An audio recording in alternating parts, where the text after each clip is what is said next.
When you think of King Henry VIII, you probably picture the tyrant, the guy who beheaded his wives and ripped an entire country away from its faith. But before all that, there was a boy who was never supposed to be king. A second son who wasn't raised for the brutal world of politics, but in the close, warm company of his mother. This is the story of how a spare prince's unique childhood, a strange mix of incredible privilege and deep insecurity, accidentally created the man who would change England forever. This was a nation still raw from decades of bloody civil war, the Wars of the Roses. The English crown wasn't something you just inherited peacefully, it was a prize you had to snatch on the battlefield. And that's exactly what Henry's dad, Henry Tudor, did. At the Battle of Bosworth Field in 1485, he killed the last king, Richard III, and claimed the throne for himself as Henry VII.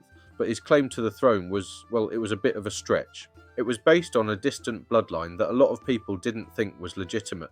So he made a genius political move. He married Elizabeth of York, the daughter of King Edward IV and niece of Richard III from the rival side.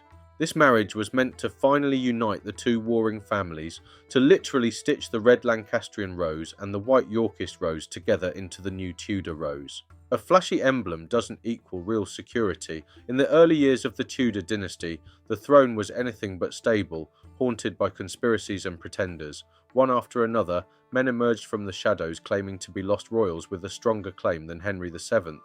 A cautious and reserved ruler, Henry lived in a state of constant vigilance, aware that his crown rested on fragile foundations. He understood that survival meant showing strength, playing politics wisely, and above all, producing a male heir to secure the Tudor legacy. That ever-present tension, the fear that it could all collapse overnight, was the atmosphere the Tudor children grew up in, and it left a deep mark on the mind of the king's second son. On June 28, 1491, that second son, Prince Henry, was born, and from the very beginning his path seemed clear. He wasn't the future king, he was the backup plan.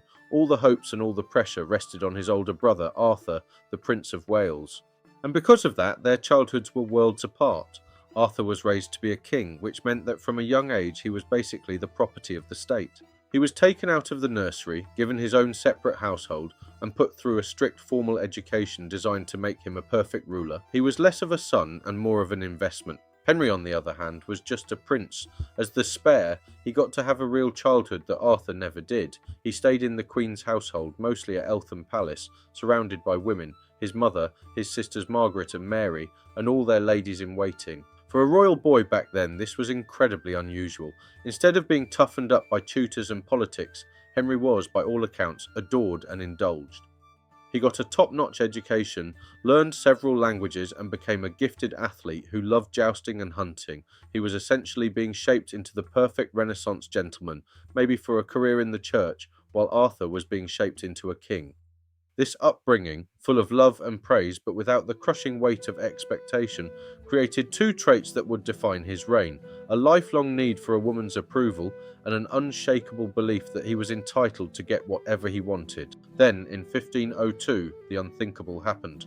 The whole Tudor plan came to a screeching halt. Prince Arthur, who had just married the Spanish Princess Catherine of Aragon, got sick, and in just a few weeks the heir to the throne, the living symbol of the Tudor dynasty, was dead. He was only 15.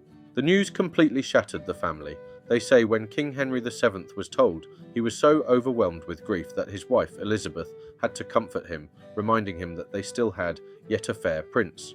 But in that single moment, the entire weight of the dynasty shifted. It came crashing down onto the shoulders of a 10-year-old boy who up until then had been living a pretty carefree life. Henry was no longer the spare, he was the only hope.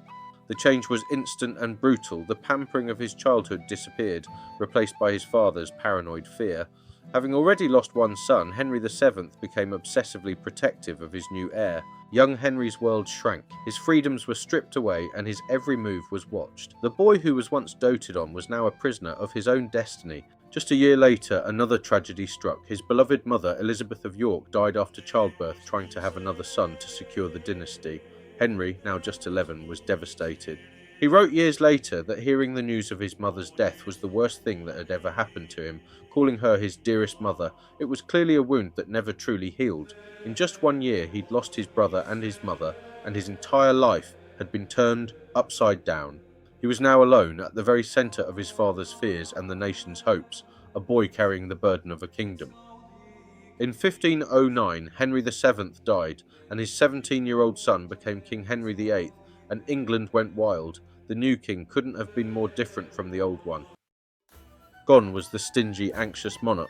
In his place was a tall, handsome, charismatic young man, a true Renaissance prince. He looked and acted like the start of a new golden age. One of his first moves as king was to get rid of his father's unpopular financial enforcers, signalling a fresh start, and then, in a move that seemed to set everything right, he married Catherine of Aragon, his brother's widow. This was more than just politics. For Henry, it was about fulfilling the duty that had been dropped on him when Arthur died.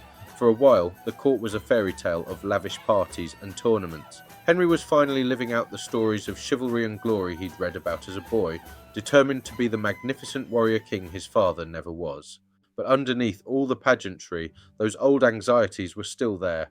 The number one job of a king, a lesson drilled into him by his father's paranoia and his brother's sudden death, was to secure the dynasty. That meant one thing, producing a male heir. He and Catherine seemed like a good match, and they even shared the heartbreak of losing an infant son, Prince Henry, in 1511. But as the years went on, and a series of stillbirths and infant deaths left them with only one surviving child, a daughter named Mary, the pressure started to build. The magnificent king was starting to feel the cold grip of failure. The seeds of the tyrant were beginning to sprout. The man we remember as Henry VIII, the bloated, terrifying king of his later years, wasn't born a tyrant. He was forged by a childhood of contradictions. The personal insecurities of a boy who was never meant to be king, his desperate need for a son, his complicated relationships with women, and his massive sense of entitlement became the forces that would unexpectedly and permanently change a nation. If you like digging into the psychology behind the history, make sure to like this video, subscribe, and keep an eye out for the next video in this series. Drop a comment below. What other historical figures would you like for us to cover? Thanks for watching.